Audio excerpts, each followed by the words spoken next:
My Name is Life is based on my true story. I retell the tales of a 19-year-old teenager battling cancer, dropping out of school, detaching from friends, and having to battle cancer for about 2 years. So My Name is Life is it has a theme of courage and hope around it, because I retell from point A, which is being in school, being a normal teenager, to point B, which is waking up one morning and I'm just moving from hospital to hospital, going from country to country, trying to seek help, what can I say, like doctors to help me get better. And then I also retell the after, like when I was pronounced cancer-free, how my life was affected in the areas that things had left me, school. By the time I finished treatment and everything, my colleagues were already starting university, life was moving. So facing the fact that life had left me was also a tough situation to be in. And so I started telling the story of how I got sick, how I got diagnosed with stage 4 cancer. And so my blog now became about my story with cancer. So slowly by slowly, I started opening up like that. And within about 2 to 3 years, my uncle came to me and he was like, you should probably think of writing a book, because your story is very, because they saw me go through all what I went through. So they're like, your story is very empowering, so you should probably put it in a book, because there's so many details that people don't know, that only you know, so you should share it with the world. And I thought to myself, I'm like, that is so true. There's so many things that I went through that my friends don't know, my family don't know, and I really want the world to know, because I'm pretty sure there's someone somewhere going through what I went through. And so that's how I came up with the idea of opening up about my story and writing a whole book. I want to ask you a question close to the heart. I mean, have you basically set a milestone for the book? And what do you see it maybe reaching out? Which kind of people are you reaching out to in this particular setting? My main focus, where I really wanted to go first and foremost, is people who need to read this book, people who are going through what I went through. I want young girls, because when I was diagnosed with cancer, I was 19 years old. I was really young. So I want this book to reach to young people who are battling cancer, to let them know that even though you're going through what you're going through right now, know that there is a future for you. Because when I was battling cancer, I didn't know anyone. I didn't know any real life person. Everything that happened to me, I learned on Google, because I didn't have that familiar person. So I'm giving an opportunity to young girls to see me and be like, if Karen did it, I can do it too. I also give them the opportunity to write to me and ask me certain things, because I want someone to tell young girls that, you know what, it's okay, your hair is gonna fall off, it's okay, your eyebrows are gonna all disappear, but in due time, everything will grow back. Everything, don't worry. Because as a teenage girl, it's really hard to just see your hair fall off. And you need that voice from someone who will tell you, you know what, it's going to happen. That is for sure. But it's going to be okay. There's, you're going to go through this, but there's a future for you. Your hair is going to grow back. You're going to gain weight. You're going to go back in school. So it's always good to hear that voice telling you, you are going to go through it, yes, but you are going to come out of it. Many, but before we actually fast forward into other conversations, maybe dip down into the book, we're looking at the International Women's Day, which is actually on. Now, the question that would come to me would run around conversations in regards to, we've seen Rwanda taking strides, very big strides towards women empowerment. I mean, we have our young sisters going to school for technology, others are joining STEM, others are pilots now, which is interesting. Yes. But what more needs to be done?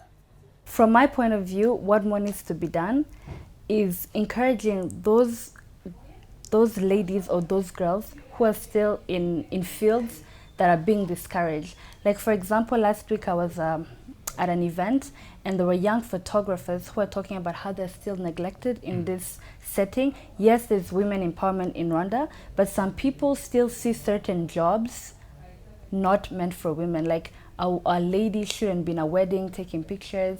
A woman shouldn't be on the ground trying to capture those good. So there are fields where women are not getting because of discouragement, because people are saying, you can't do this. So what I would want to see is people talking about there's no such thing as a as a job for a woman. There's no such thing as a job for a man.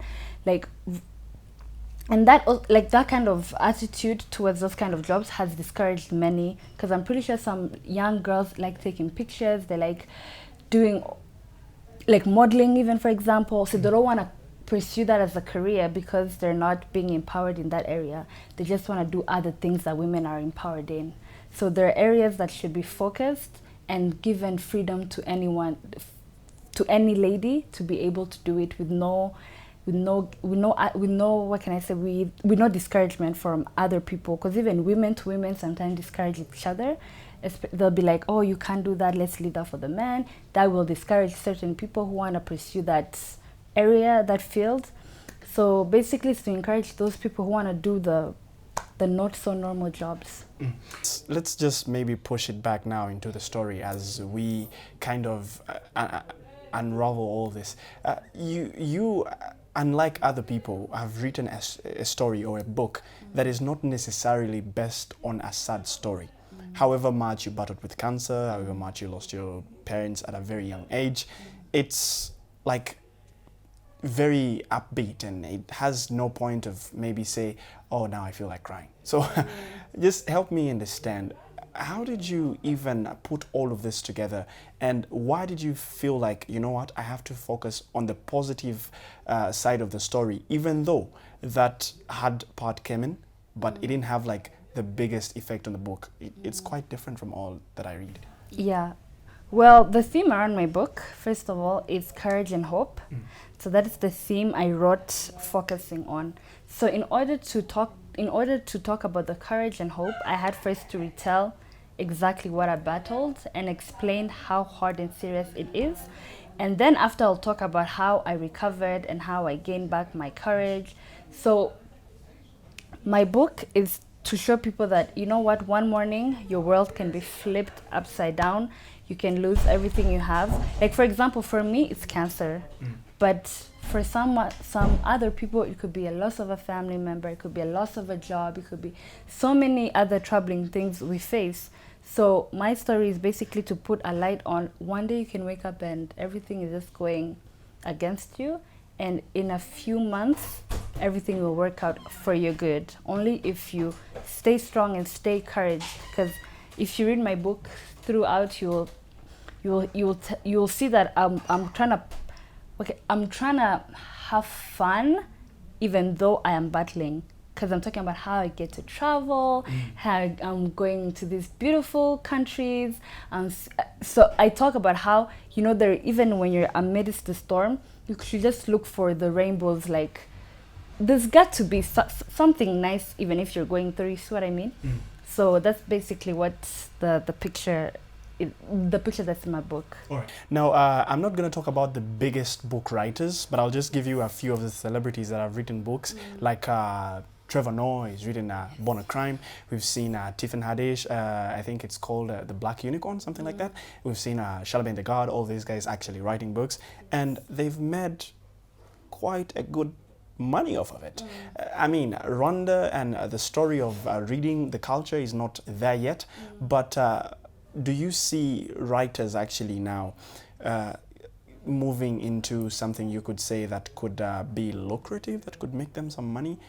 Not necessarily yourself, but do you see that happening anytime soon? From what I've been getting and from what I've been seeing, is that for Rwandans, the message is what captivates them.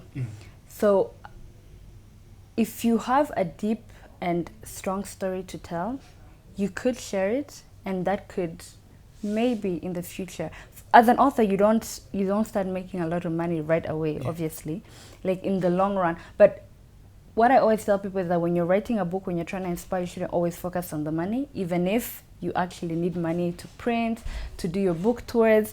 So in the future, as how I've been seeing people responding, you could make a living out of writing.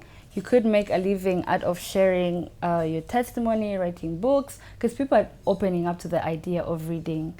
So far, we have few Rwandan authors, and I'm pretty sure they can all tell you that their books have been well appreciated and they've been read by locals, Rwandans. So the reading culture is coming up, so that will encourage writers to keep writing in order to also make a living out of being an author. Karen, how was the writing process, and how do you now meet the person that will actually publish, the house that will publish your book? The writing process was not easy, because you're like, so where do I start? How do I go? What do I say? What do I not say? And stuff like that. But once I got that under control, because I was like, you know what, I'm just going to say what my heart tells me to say. So I was just writing. I didn't even have a publishing house in mind, because I thought we don't have any publishing houses in Rwanda. I thought maybe after writing my book, I'm going to, go to Kenya. Like, honestly, when I was writing, I was thinking of, okay, where I'm probably going to take this to Uganda, to Kenya, these developed East African countries.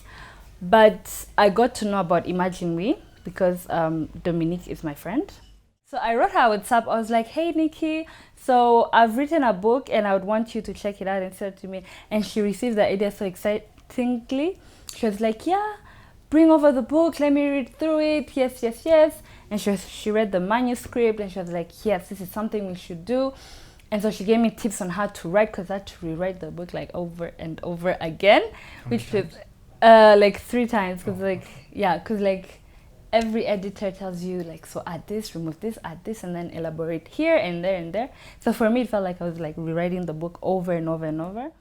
What's the biggest take home from your life, your story, My Name is Life, the book? The biggest take from my book, like I said before, is someone reading my book and, how can I say, and kind of relating it to their current situation. Let's say someone will read my book and they're going through something. I want them to be encouraged by my story, not specifically that they're going through cancer themselves, but they're going through a situation that they'll know that there's a future for them. Like, whatever may be happening now, there is a future for me, and if she did it, I can do it. So basically to show them that, you know what, life is not going to be easy, life is not going to be a smooth ride as expected it, but there's a way out at the end of the day. So that's the take I want people to read my book and come out with.